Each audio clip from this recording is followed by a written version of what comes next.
Also, another factor in this is some of the messaging we're getting from woke culture. You know, Vogue published an opinion piece, I should say, last year with the headline, "Is having a boyfriend embarrassing now?" Look, my takeaway from that was that this is just one example of a lot of messaging that the future is female, men is trash, kind of stay single. And that's absolutely fine if that's your choice. But if you're kind of constantly getting this messaging, do you think that has an impact? I think it really has an impact. If you're a young woman and you're seeing that it's really uncool to have a boyfriend or it's embarrassing, yes, I like from the strengthening of a woman's point about, yes, have agency around your finance, have agency in your workplace, have agency with your family.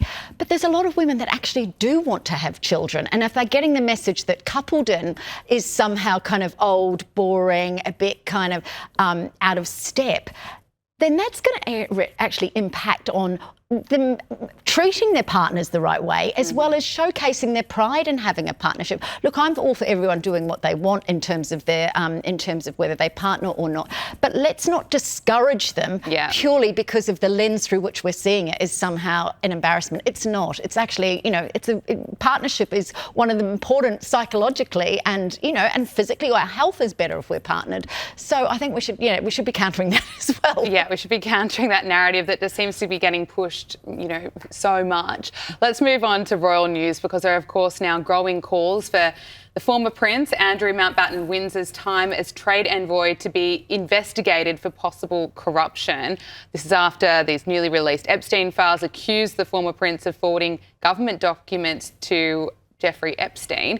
Angela, can you bring us up to speed on Yeah, so of course the focus up to date has been on Andrew and what he did with young women in America. Now the focus has turned because, of course, these Epstein files, it's just like you go deeper and deeper. There's just layers of sediment in this. And so the new revelations have been that, of course, he became a trade envoy after he left the Navy. He was appointed by the Tony Blair government, and this was his role, despite the fact the King didn't want him to do it. What we're seeing now is allegations and coming through the Epstein files that he was actually sharing this privileged information, information around itineraries, business deals with Epstein, things that could have had an impact on national security. Now, while the British police have not yet confirmed that they are going to launch a criminal investigation, they're certainly looking into it. The implications of this, of course, is that if he is charged for misconduct in public office, that could potentially come with a prison sentence. Wow. So huge. There's still pressure on him from America, though, for him to speak to Congress. And I think that's going to get stronger because the King, of course, is visiting the US for a state visit in April. William is going there in July for the bicentenary celebrations. So when they are in America, that pressure, because that's of course where most of Epstein's victims live, is going to be enormous. So how the palace handles this, there's still a lot to run on the story. Absolutely. Now, Princess Catherine and Prince William, they've shared a new photograph to mark Valentine's Day. They were both beaming while in the countryside, and certainly a gorgeous photo that has been posted of the future King and Queen. There we go. I don't know if we have that, but we'll try and get it up at some point.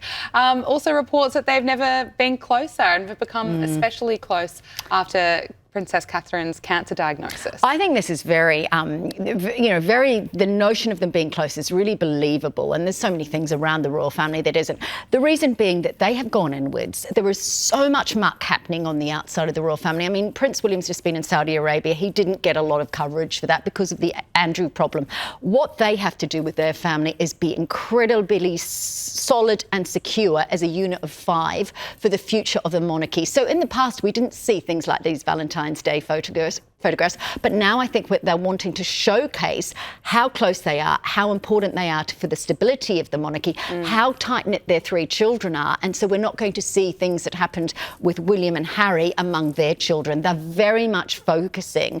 You know, William's going to inherit this monarchy at potentially the worst time in history, when faith and trust in that institution has been completely smashed. And so showing things where there's togetherness, cohesion, love, service is really important.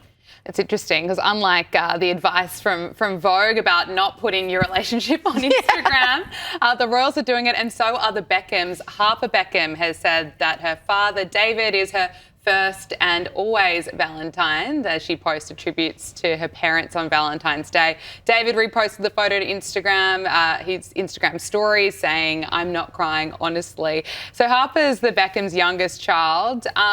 It's interesting. This is all playing out very publicly, don't you think? It really is, because I thought the kids would go quiet. They've always, I love the fact that Harper, who's just got on Instagram and may end up being chucked off it, because Britain is, of course, now discussing a social media policy. She wouldn't be allowed it here. No, she definitely should find a way around it. Yeah.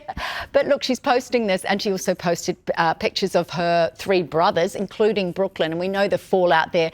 I think, look, it's really interesting in terms of media dynamics, isn't it? They are a brand in and of themselves. They are a family, but they're also how they're seen in the world.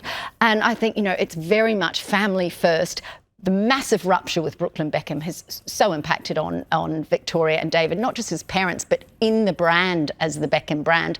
I think the kids, look, to be honest, Harper adored Brooklyn. They haven't had contact because of the split in the family. I think she's just a little sister at the end of the day, wanting the attentions of her big brother. Yeah, fair enough. Angela Mollard, thank you so much for coming in. Thanks.